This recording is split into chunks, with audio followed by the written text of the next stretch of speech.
10 సార్లు 15 సార్లు చేసిన అవ్వకపోతే బలహీనుడైపోతాడు. ఆటోమేటిక్గా ఆ బలహీన క్షణాల్లో జాతకాలని ఆధారం చేసుకోను, నక్షత్రాలను ఆధారం చేసుకోను, అదృష్టం ఏమైనా ఉందేమో దురదృష్టం పోగొట్టుకోవడానికని విశ్వ ప్రయత్నాలు ఈ లోకంలో చేస్తూ ఉంటాడు. నీకు ఆ స్థితి అవసరం లేదు. నీ జీవితంలో అలాంటి నువ్వు 100 సార్లు పడిపోయినా, నీతిమంతుడు 7 సార్లు పడిపోయినా తిరిగి లేవనెత్తగల దేవుడు నీ దేవుడై ఉన్నాడు. గుర్తుపెట్టుకో దేవుని బిడ్డ.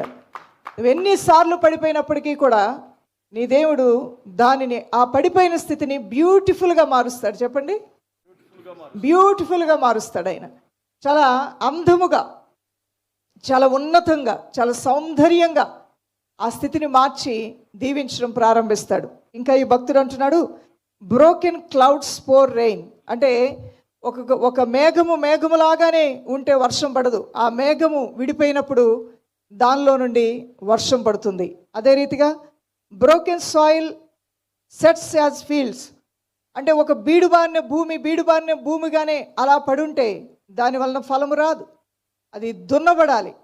భూమి చాలా చక్కగా మైసూరు పాకం అచ్చులాగా ఉంటే ఫలితం రాదు.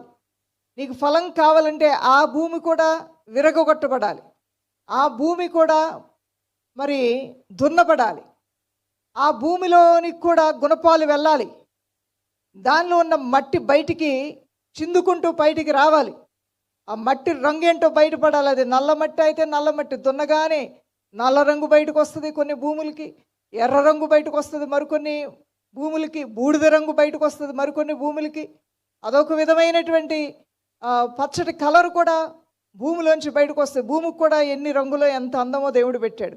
అది ఎంత అందమైందో అయినప్పటికీ కూడా అది కఠినంగా బీడుబారిన స్థితిగా ఉంటే దానికి ఫలం అనేది అవ్వదు, రాదు. దాన్ని దున్నినప్పుడు, దానిలో విత్తనం వేసినప్పుడే ఫలితం అనేది వస్తుంది. అది విరగాలి, అది విరిగినప్పుడు దానిలో ఫలం వస్తుంది. ఒక గింజ పగిలినప్పుడు దానిలోంచి పంట వస్తుంది.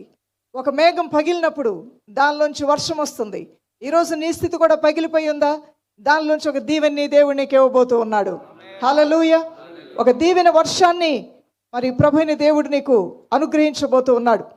ఇక్కడ విలాప వాక్యముల్లో మనం గమనించినట్లయితే, విలాప వాక్యములు 3వ అధ్యాయము 15 నుండి 23 వచనాల్లో గమనిస్తే, భక్తుడు తాను విరిగిపోయానని, తాను ఎంతో దుఃఖముతో ఉన్నానని, ఎంతో వేదనతో ఉన్నానని, తన మనసులో ఉన్నటువంటి భావాల్ని ప్రభు సన్నిధిలో ఆయన వ్యక్తపరుస్తూ ఉన్నాడు.